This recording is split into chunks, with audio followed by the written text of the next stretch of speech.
Bismillahirrahmanirrahim. Assalamualaikum warahmatullahi wabarakatuh.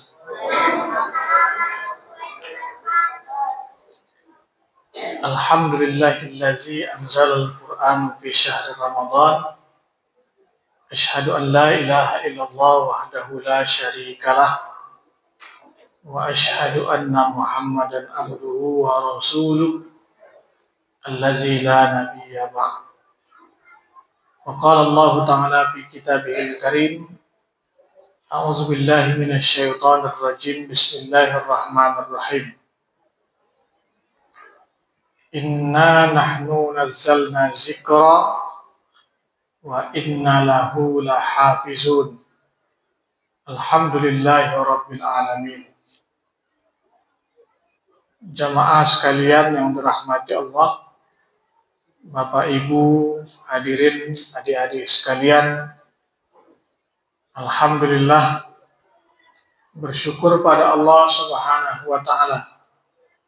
Pada malam hari ini sudah hampir pertengahan ibadah puasa, kita mampu melaksanakan ibadah puasa dengan baik, diberikan Allah kesehatan dan kelapangan rezeki, diberikan Allah kita kekuatan untuk melaksanakan puasa dan qiyamul lail. Itu satu kesyukuran bagi kita semua. Allah berikan nikmat yang terus-menerus kepada kita yang disebut dengan Syahrul Mubarak. Salawat dan salam kepada baginda Rasulullah SAW yang membawa manusia ini dari minaz zulumati ilan nur, dari alam yang penuh dengan kegelapan sampai dengan alam yang penuh dengan keislaman. Hadirin Bapak Ibu, jamaah yang dirahmati Allah. Kita memahami bahwa Al-Quran diturunkan pada malam Ramadan sesuai dengan ayat Al-Quran yang dibacakan tadi ketika jadi imam. Syahrul Ramadan allazi, ibu-ibu hafal ayatnya. Syahrul Ramadan allazi unzila fihil Qur'an hudal linnasi wa bayyinatin minal huda wal furqan. Kita hafal ini Bapak Ibu. Minimal ayat Al-Quran tentang puasa, ayat 154, 184, 185 dihafal.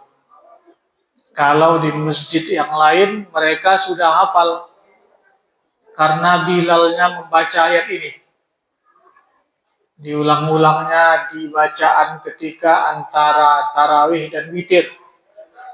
Maka dibaca Syahrul Ramadan allazi unzila fihil Qur'an hudal linnasi wa bayyinatin minal huda wal furqan. Jadi jangan sampai kita nggak pernah dengar bacaan itu, maka kita nggak hafal. Orang-orang yang di luar sana itu yang mereka melaksanakan sholat tarawih yang berbilal, ada bilalnya dibacakan. Maka jamaah sekalian, ini ayat tentang turunnya Al-Quran di bulan Ramadan. Kita sudah memahami dasar-dasar ayat Al-Quran yang turun di bulan Ramadan. Syahrul Ramadan allazi, bulan Ramadan, bulan yang diturunkannya Al-Quran. Ada ayat lain yang berkaitan dengan itu, termasuk ayat tentang Al-Qadar. Walaupun ada perbedaan ulama tentang turunnya Al-Quran. Ada yang mengatakan bahwa turun Al-Quran itu di 17, yang sangat masyhur 17 Ramadan. 17 itu ganjil hitungannya. Ini yang menjadi dasarnya adalah ayat Al-Quran yang lain. Kata Allah, Yaumal Furqan, Yaumal Taqal Jam'an. Ada hari Furqan namanya. Hari Furqan itu Yaumal Taqal Jam'an. Hari bertemunya dua pasukan perang. Pasukan perang itu adalah perang Badar. Perang yang pertama dalam Islam. Perang itu terjadi di 17 Ramadan. Ayat inilah yang dianggap berkaitan dengan turunnya Al-Quran. Peristiwa itu, nuzul Quran, perangnya Rasulullah dengan orang kafir pada saat itu tepatnya di 17 Ramadan. Ayatnya surah Al-Anfal. Kalimatnya seperti itu, Yaumal Furqan, hari Furqan. Furqan itu diartikan. Dalam Al-Quran ini juga jamaah sekalian, istilah-istilah lain dari Al-Quran ada Al-Quran. Al-Quran itu artinya apa, Bu? Apa arti Al-Quran? Al-Quran itu asal kata dari qara'a yaqra'u, Qur'anan, Arabian, membaca, dibaca. Maka ayat Al-Quran yang pertama turun apa, Bu? Surah Al-Alaq. Kita ini dapat ayat yang pertama sama yang terakhir turun udah mantap kali.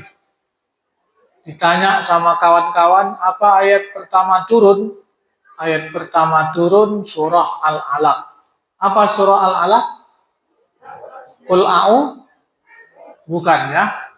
Ada orang jawab gitu, Pak. Qul a'u, surah Al-Alaq, Qul a'udzu birabbil falaq.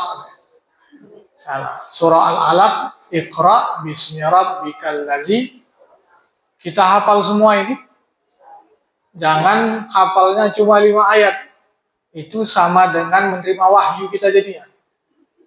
Ya. Ustadz, aku hafalnya 5 ayat aja. Berarti macam menerima wahyu kita. Hafal semua.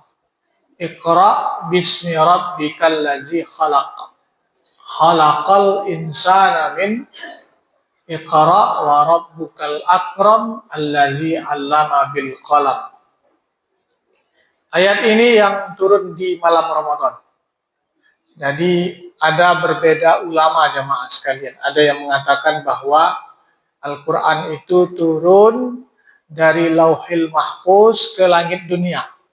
Itu kata tafsir Ibnu Katsir, ulama tafsir. Jadi beda-beda pendapat.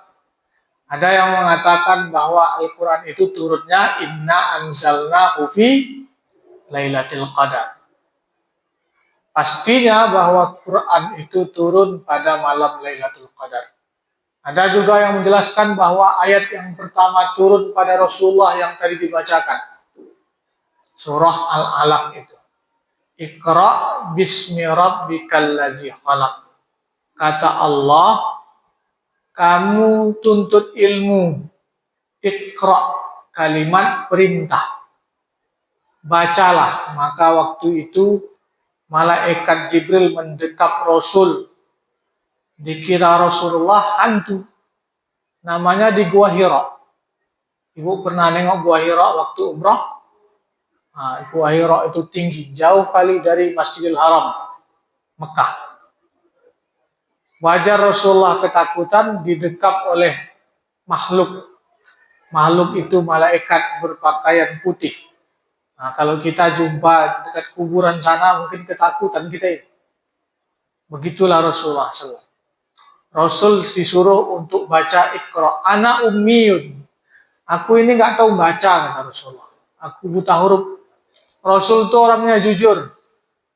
Kalau nggak tahu dibilangnya. Kalau tahu, tahu. Kita ini nggak tahu, kita bilang tahu. Sok tahu aja. Jadi jamaah sekalian, Iqra bismi rabbikal ladzi khalaq. Setelah kita menuntut ilmu, ilmu yang mana? Ilmu apa yang mau dituntut, Bu? Ilmu santet? Bukan. Satu ilmu dunia, satu lagi ilmu akhirat. Dua-dua ini dicari. Wa man arada dunya fa'alaihi bil ilmi. Man aradahuma wa man aradal akhirah fa'alaihi bil ilmi. Siapa yang ingin dunia maka tuntut dengan ilmu. Siapa yang ingin akhirat maka tuntut dengan ilmu. Dua-duanya harus pakai ilmu. Makanya kita beragama khususnya akhirat Islam dengan ilmu juga. Di dalam Islam itu ada juga ilmu dunia. Maka istilah kita mentadabbur Quran. Dibuka Quran itu. Proses kita untuk memahami Al-Quran mulai dari membaca, membaguskan bacaan makhraj, sampai dengan tajwid, sampai dengan menerjemahkan dan memahami. Sekarang kita ini udah sampai di mana? Udah sampai paham?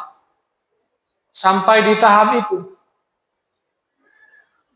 Orang tua kami di kampung, orang tua saya, mereka itu udah berumur semua. Kalau ibu ini kan masih muda-muda, saya tengok. Ya, mereka itu kalau setiap malam Ramadan, tahun ini umpamanya, tahun ini, tapi dulu memang udah ada gurunya ayah saya. Tapi ayah saya lagi di rumah sakit pula ini, di rumah sakit haji. Jadi sekarang ini nggak ada gurunya. Jadi ayah saya itu guru tajwid.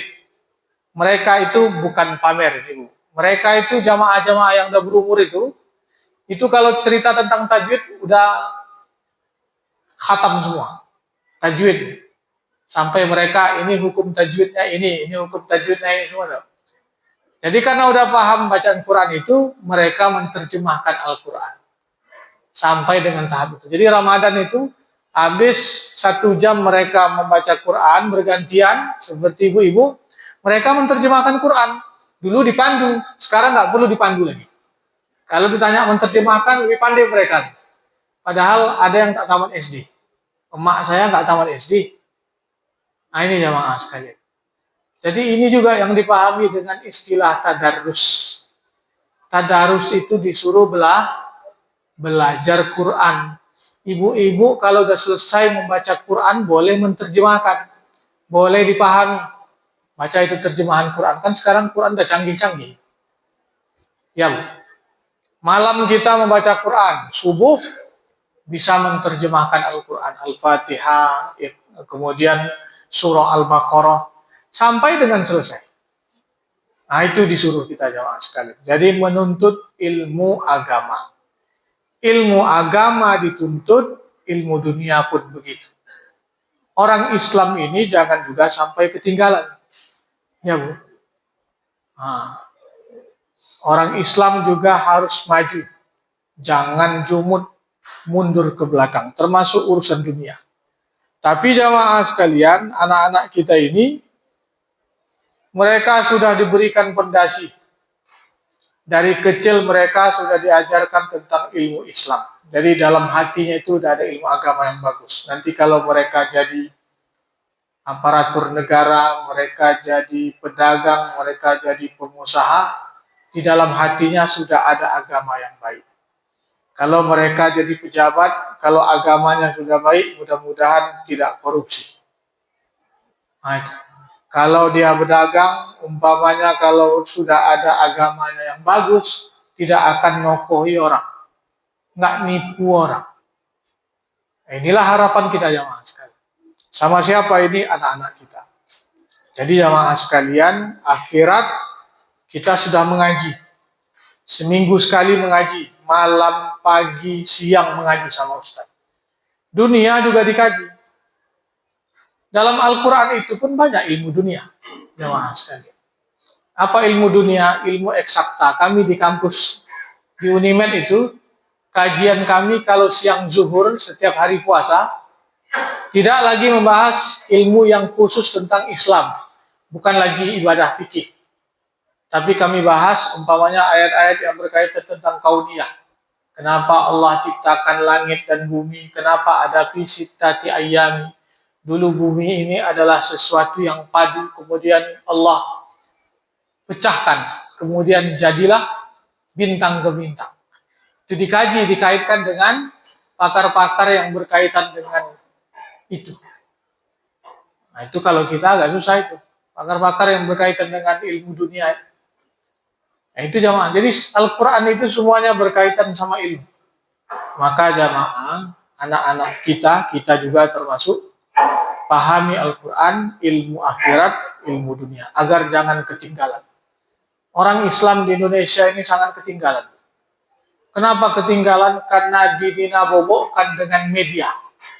Tidak ada filter, akhirnya anak-anak kita bukannya belajar, asik main TikTok. Media tidak pandai dipakai dengan baik. Maka saya sering lihat, maaf saya, orang Indonesia. Kita ini kan cerminan Islam mayoritas. Pastinya orang di luar sana akan melihat Indonesia. Begitu Islam itu. Ternyata anak-anak Indonesia, orang Islam itu kerjaannya bukan belajar, tapi media, berjoget-joget. Ada pernah ibu tengok begitu? Pakai jilbab, anak SMP, anak SMA berjoget-joget di TikTok. Dibandingkan dengan anak yang lain. Daerah Jepang, umpamanya, Korea, Cina. Mereka tuh gitu ya, Mas. Mereka maju. Mereka membaca. Nah, kita ini udah malas membaca. Makanya saya syukur. Saya bersyukur Bapak Ibu, dulu zaman saya kuliah, zaman Bapak-Bapak juga, itu nggak ada media secanggih sekarang. Akhirnya saya tahu referensi buku. Kami kalau nggak dapat buku, maka kami pergi ke perpustakaan. Kami buat itu, ini menurut ini. Kemudian ini daftar isinya, nama ini. Kami hafal daftar isi buku. Tapi sekarang ini semuanya diambil dari media. Media itu nggak semuanya benar. Nanti, ada kebakaran di kota Medan, padahal nggak ada kebakaran. Nah itu, jadi pandai-pandai kita ini memfilter. Nah, itulah jamaah sekalian butuhnya ilmu. Kalau nggak ada ilmu maka kita ketinggalan. Saya sering sampaikan sama banyak mahasiswa, kalian jangan selalu dibiasakan dengan media. Kita ini dalam hal ilmu dunia sudah ketinggalan, saya bilang. Negara-negara seperti tetangga kita, umpamanya Malaysia, Singapura, apalagi. Malaysia itu sudah termasuk negara maju. Indonesia negara mengembang. Mengembang itu berarti gimana? Makin besar, bukan makin maju ke depan. Nah, itulah negara Indonesia. Medan inilah khusus. Siapapun yang mengganti pemimpinnya sama saja. Ya kan? Wali kotanya, gubernurnya, begitu-gitu juga. Ada nggak niat untuk memajukan negeri ini? Makin setiap tahun makin banyak banjir. Kemarin itu pas saya mau masuk ke kampus, sekali disiram hujan, karam langsung daerah Unimen sana. Nah, makanya jamaah sekalian, seperti di negara maju, seperti Malaysia. Malaysia itu 50% Muslim, selebihnya non-Muslim. Tapi Muslim dan warga pribumi di sana tidak mau jadi budak di negeri sendiri. Mereka bersaing itu antara Cina dengan Muslim. Maaf ya. Jadi Muslim dengan non-Muslim noninya itu bersaing. Kalau yang Muslim punya usaha, non-Muslim juga punya usaha. Mereka buka dagangan, ini juga buka dagangan, kompetisi. Biasanya yang jadi pembantu-pembantunya itu yang datang dari Indonesia. Indonesia lagi. TKI-nya Indonesia. Anggota-anggota pegawai-pegawainya. Itu aja makanya. Jadi orang Malaysia itu prinsipnya begitu. Karena itu negeri mereka. Negeri Melayu. Kami nggak mau jadi budak di negeri sendiri. Kalau kita udah biasa, semuanya jadi guru. Nah, ini harus jadi pelajaran kita sekalian. Ini kita harus paham bahwa Islam itu juga tujuannya untuk memajukan umatnya. Brunei Darussalam. Ibu pernah ke Brunei? Saya pun nggak pernah ya. Brunei Darussalam itu Sultan Hasanul Bolkiah itu mobil sportnya banyak. Tapi warganya nggak iri nih. Kenapa warganya nggak iri nih? Karena warganya kaya-kaya semua. Apa yang mau dirikan lagi? Coba kalau gubernur kita punya mobil, ngumpulkan mobil mewah semua. Marah nggak kita? Marah, sakit hati kita. Karena keadaan kita masih susah. Tapi kalau kita hidupnya bagus semua, sejahtera semua, kita nggak ada iri lagi. Itu negara Islam. Jadi jangan juga dianggap bahwa negara Islam ini kalau ada negara Islam susah semua. Tidak, negara Islam itu maju. Madinah itu Madinatul Munawwarah, ya, bukan Madinah Natal. Madinah itu sekarang ini adalah kota terbersih di dunia. Kota terbersih dan kota teraman. Dulu kota teraman itu New Zealand.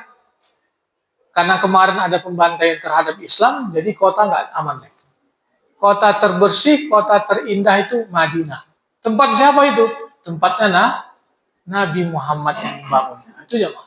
Jadi Islam itu nyuruh kita untuk maju. Jangan mundur ke belakang lagi.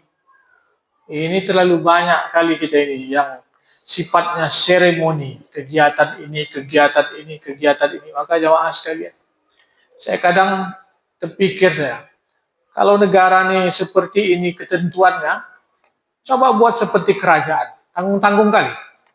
Banyak negara yang kerajaan, negaranya maju. Brunei itu kerajaan maju negaranya. Sampai susah mereka mau ngirim zakat. Kemana mau dikirim zakat?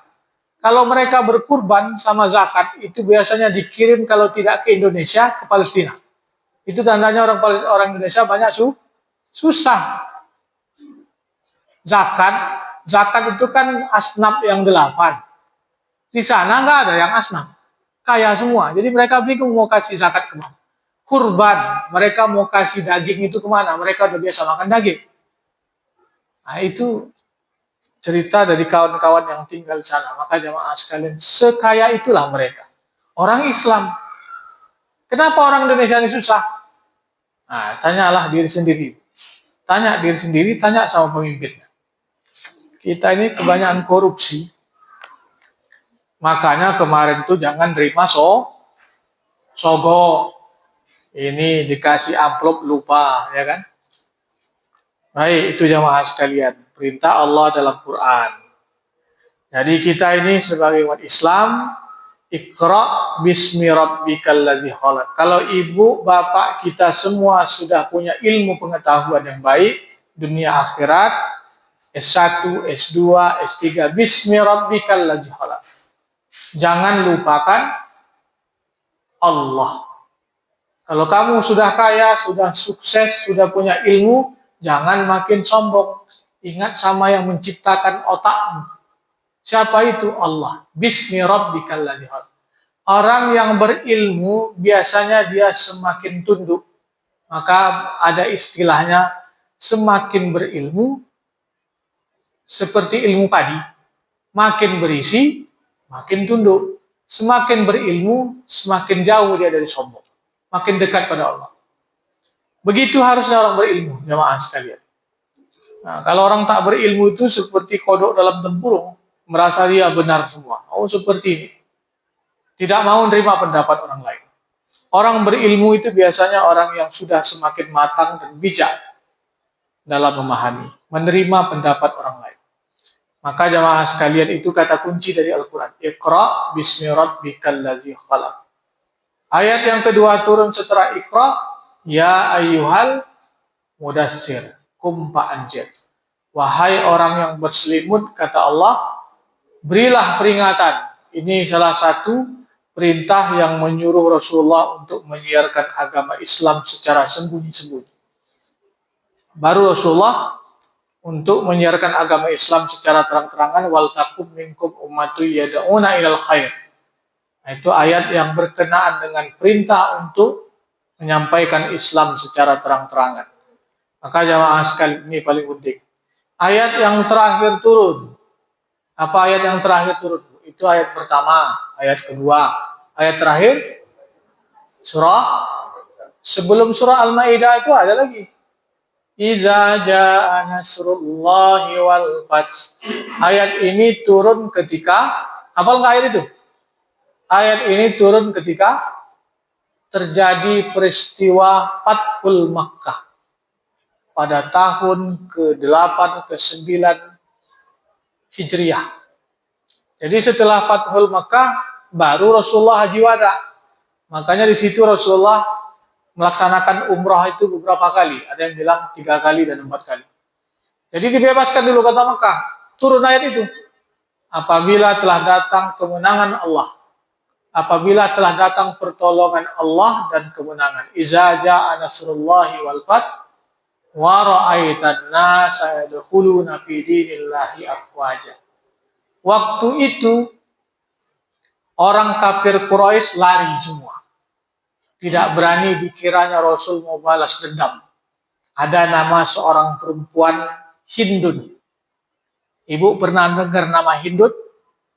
Hindun itu yang mengoyak hatinya Hamzah, pamannya Rasul ketika perang Badar.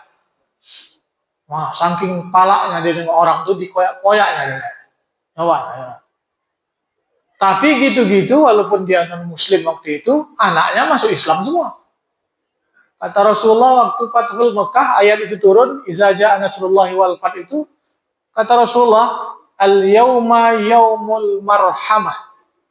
Ayuhan nas al-yauma yaumul marhamah. Wahai manusia, hari ini hari kasih sayang. Tidak ada pertumpahan darah. Siapa yang masuk ke kota Mekah, Rasul garansi dia aman. Tidak akan dibunuh. Padahal waktu itu sebelumnya terjadi perang Uhud. Nah, perang Uhud itu yang banyak pembantaian terhadap Islam. Termasuk Rasulullah, patah gigi. Nah, itulah jamaah sekalian. Tapi Rasulullah nggak balas dendam. Karena Rasulullah tadi baik hatinya, lembut hatinya, akhirnya anak-anak orang kafir Quraisy itu masuk Islam. Termasuk anaknya Hindun. Hindun ini suaminya, lakinya siapa namanya? Abu Sufyan. Mughirah bin Syu'bah. Siapa anak Hindun? Ada Ikrimah Hamidi. Jadi panglima perang masa Rasul. Kemudian ada Muawiyah bin Abi Sufyan. Jadi dinasti setelah dinasti Umayyah. Khalifah jadi. Itu hebatnya. Ini kalau yang mu'alaf ini terkadang lebih kuat lagi imannya daripada kita yang Islam. Kita ini Islam apa? Islam keturunan. Makanya tingkatkan kualitas Islamnya itu. Yang mu'alaf itu mereka dapat hidayah, dapat petunjuk, dengar azan, masuk Islam dia. Dengar ustadz berceramah, masuk Islam dia. Nengok ustadznya ganteng, masuk Islam dia. Minta nikahkan sama ustadznya. Ya, Bu. Itu mereka dapat hidayah semua. Jadi jamaah sekalian, ini ayat turun ketika Rasulullah banyak orang Islam. Wa ra'aital ladzi yukazzibu fadzalikal iza ja'a nasrullahi wal fath wa ra'aitan nasa yadkhuluna fi dinillahi afwaja. Mereka berbondong-bondong masuk Islam. Turunlah ayat itu. Itu ayat yang termasuk terakhir turun. Baru ayat yang tadi. Al-yauma akmaltu lakum dinakum wa atmamtu alaikum ni'mati wa raditu lakum al-Islam madinah. Surah Al-Maidah. Waktu dibacakan ayat ini oleh Rasulullah SAW ketika melaksanakan haji wada, orang Islam menangis semua. Sedih. Berarti tugas dan misi Rasulullah sudah selesai. Habis sudah. Karena ayat sudah komplit semua. Turun sama Rasulullah SAW. 40 hari menjelang wafatnya Rasul balik lagi ke kota Madinah. Nah, itu jamaah sekalian. Jadi minimal kita ini sebagai orang Islam, hafal ayat yang turun pertama, hafal ayat turun terakhir. Yang lain dikaji-kaji melalui asbabun nuzul. Cari Quran yang ada kaitannya dengan asbabun nuzul dan terjemah. Pahami jamaah sekalian bahwa sesungguhnya Al-Quran itu disebut dalam surah Al-Baqarah tentang puasa ini adalah hudalin nas. Hudalin nas itu kepada semua manusia. Tidak hanya kepada orang Islam, tapi kepada semua manusia. Harusnya kita syiarkan Islam ini sama orang non. Tapi kita belum mampu. Nggak tahu caranya. Ada sebagian yang berani. Tapi ada juga petunjuk bagi orang yang bertakwa. Kita melaksanakan ibadah puasa, kita melaksanakan sholat, kita melaksanakan ibadah yang lain. Untuk orang yang bertakwa, agar kamu bertakwa. Takwa itu ta'muruna bil ma'rufi wa tanhauna 'anil munkar. Maka jamaah sekalian, itu sebenarnya. Kalau kita tidak paham tentang ayat Quran, bagaimana bisa jadi pedoman? Membaca pun masih ikro 1,5. Saya banyak jumpa mahasiswa yang ikroknya masih ikrok 1,5. Ada ikro 1,5, ada ikro 2. Akhirnya kami buat kelompok tahsin. Ini gawat nanti. Kalau nanti sudah selesai kuliah, nggak tahu baca Quran, berdosa kami dosen agama. Nah itu. Masih banyak orang Islam begitu. Maka jamaah sekalian, kita galakkan. Anak-anak kita harapkan bisa jadi penghafal Quran. Inna nahnu nazzalna zikra wa inna lahu lahafizun. Kata Allah, sesungguhnya kamilah yang menurunkan Quran dan kamilah yang menjaga. Kalimat kami itu siapa? Allah sebutkan nama manusia.